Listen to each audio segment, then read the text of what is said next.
இதில் வந்து அவங்க இன்னொரு ஃபித்னா என்ன பண்ணுறாங்க அப்படின்னா, அங்கே இருக்கிற மக்கள் மத்தியில், ஏன்னா இந்த போர் பொறுத்த வரைக்கும் யார் கிளம்புறாங்கன்னு ரசூலுல்லாஹ்க்கே தெரியாது. ஏன்னா அவங்க வந்து காஃப் பின் மாலிக் ரலியல்லாஹு இருக்காங்க இல்லையா, அவங்களோட அந்த நீளமான ஹதீஸ் வரும் பாரு, தபுக் போர் சம்மந்தப்பட்டது. அதில் அவர் சொல்லுவார், யாரெல்லாம் போருக்கு கிளம்ப போகிறாங்கன்னு நமக்கே தெரியாது. ஏன்னா அது பேர் எழுதணும்னா பதிவு பட்டியல் வந்து பத்தாது, அவ்வளோ கூட்டம் இருந்துச்சு. அதனால் வந்து என்ன நடக்குதுன்னு மதினால எங்களால் கண்ட்ரோல் பண்ண முடியாத அளவுக்கு கூட்டம் வந்துருச்சு, ஃபோர்ஸ் அவ்வளோ வந்துருச்சு. அதனால் வந்து எங்களுக்கு தெரியல. அப்போ என்ன மெயின் பிரச்சனை இருந்ததுன்னா, பணம் தான் மெயின் பிரச்சனை.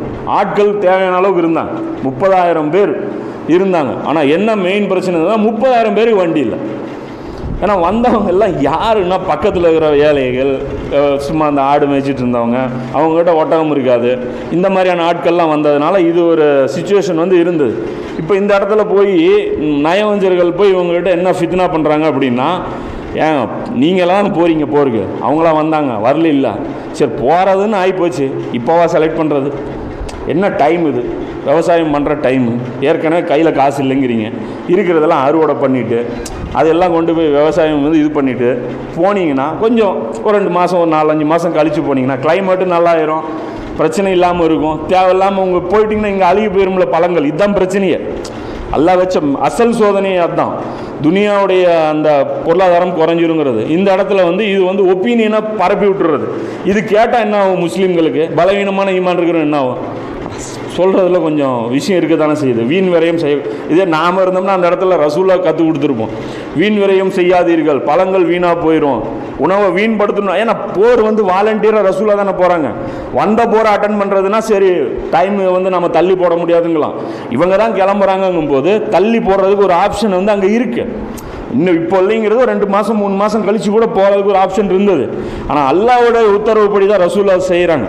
அதான் ஒரு நபித்தோழர் வந்து கேட்பாங்க, ஹதீஸ்களை வந்து ரசூலுல்லாஹ் எழுத சொல்லுவாங்க. அப்போ அவர் கேட்பார், இல்லைங்க அல்லாஹ்வுடைய தூதரே, நான் இப்போ எழுதலை, ஏன்னா நீங்கள் கோபத்தில் இருப்பீங்க, நீங்கள் ஒரு மூடில் இருப்பீங்க, அதனால் ஏதோ ஒன்று பேசிடுவீங்க, அதனால் நான் எழுதலை அப்படிங்கும்போது ரசூலுல்லாஹ் சொல்லுவாங்க, இதிலிருந்து சத்தியத்தை தவிர வேறு எதுவும் வராது அப்படிங்கிறாங்க.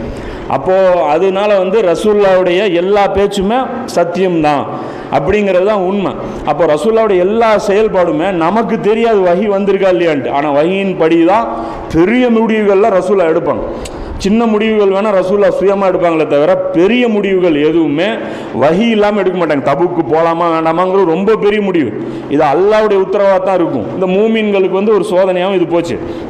இந்த இடத்துல அவங்க என்ன பண்ணுறாங்க அப்படின்னா, அல்லாஹ் சொல்கிறான் 9:38, இதுவும் தபுக் சம்பந்தப்பட்ட ஒரு ஆயத்து தான். நம்பிக்கை கொண்டவர்களே, அல்லாஹ்வின் பாதையில் போருக்கு புறப்படுங்கள் என்று உங்களுக்கு கூறப்பட்டால், அனௌன்ஸ்மெண்ட்டு வந்துருச்சு. இதுக்கப்புறம் அதாவது அல்லாஹ்வும் அல்லாஹ்வுடைய தூதரும் ஒரு காரியத்தில் உங்களுக்கு கட்டளை இட்டுட்டா மாற்று கருத்து கொள்றதுக்கு உங்களுக்கு வந்து என்னாச்சு, அதிகாரம் கிடையாதுங்கிறது எப்போ சொல்லிட்டான் அல்லாஹ், இதுலேயே சொல்லிட்டான், அகல் போர்லேயே அல்லாஹ் சொல்லிட்டான். இது வந்து இதுக்கப்புறம் வந்து ஒப்பீனியன் கூட நீங்கள் தரக்கூடாது, ஆர்டர்னு தெரிஞ்சு போச்சுன்னா அதுக்கப்புறம் அவங்க கம்முன்னு இருக்கணும். இங்கே அல்லாஹ் அதே ரிப்பீட் பண்ணுறான், அல்லாஹ்வின் பாதையில் போருக்கு புறப்படுங்கள் என்று உங்களுக்கு கூறப்பட்டான், நீங்கள் பூமியின் பக்கம் சாய்ந்து விடுகிறீர்கள். அதனால் இங்கே பூமியில் இருக்கக்கூடிய விளைச்சல்கள், இந்த பலன்கள், இந்த பொருளாதாரங்கள், உங்கள் வியாபாரங்கள், இதை என்ன கால்குலேட் பண்ணுறீங்க? கூப்பிட்டாச்சு இல்லை, அவ்வளோதான். இதெல்லாம் பார்க்கக்கூடாது. உன் குடும்பம் என்ன ஆகும், உன் ஃபேமிலி என்ன ஆகும், உன் பிஸ்னஸ் என்ன, இதெல்லாம் பார்க்கக்கூடாது. கூப்பிட்டாச்சு வந்துடணும். அல்லாஹ் சொல்கிறான், உங்களுக்கு என்ன நேர்ந்து விட்டது, மறுமை விட இவ்வுலக வாழ்க்கையை கொண்டே நீங்கள் திருப்தி அடைந்து விட்டீர்களா? மறுமை உங்களுக்கு வந்து 2ஆம் பட்சமாக ஆகி போச்சா? இப்போ இந்த பேரிச்சம்பளம், இந்த வியாபாரம் தான் உங்களுக்கு ரொம்ப பெருசாக போச்சா?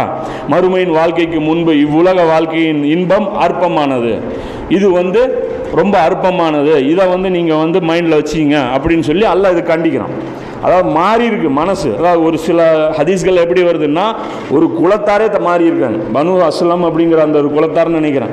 அந்த குலத்தாரே வந்து நாம் ரசூலுல்லாஹ் கூட போக வேணாங்கிற ஒரு முடிவு எடுத்திருக்காங்க. அதில் ஒரு ஆள் தான் இவர், காஃப் பின் மாலிக் ரலியல்லாஹு இருக்காங்க இல்லையா, காஃப் ரலியல்லாஹு, அவங்களும் அதில் ஒரு ஆள் தான். அப்போ அந்த அளவுக்குலாம் வந்து சிச்சுவேஷன் வந்து இவங்க கெடுத்து விட்டுருக்குறாங்க. ஐடியா கொடுக்குறோங்கிற பேரில் இன்றைக்கும் அதுதான் நடக்கும். ஒரு நல்ல காரியம் ஒன்று செய்கிறதுக்குன்னு போனீங்கன்னா சும்மா கெடுத்து விடுவாங்க. அது என்ன இங்கே வைக்கிறது, அதென்ன அங்கே வைக்கிறது, இது பண்ணுறது, இது மாதிரியான ஒரு விமர்சனங்கள்லாம் எதிர்த்து, அதாவது நம்ம பழகணும். அதாவது விமர்சனமே வராமல் செயல்படணும்னு சிலர் நினைக்கிறாங்க.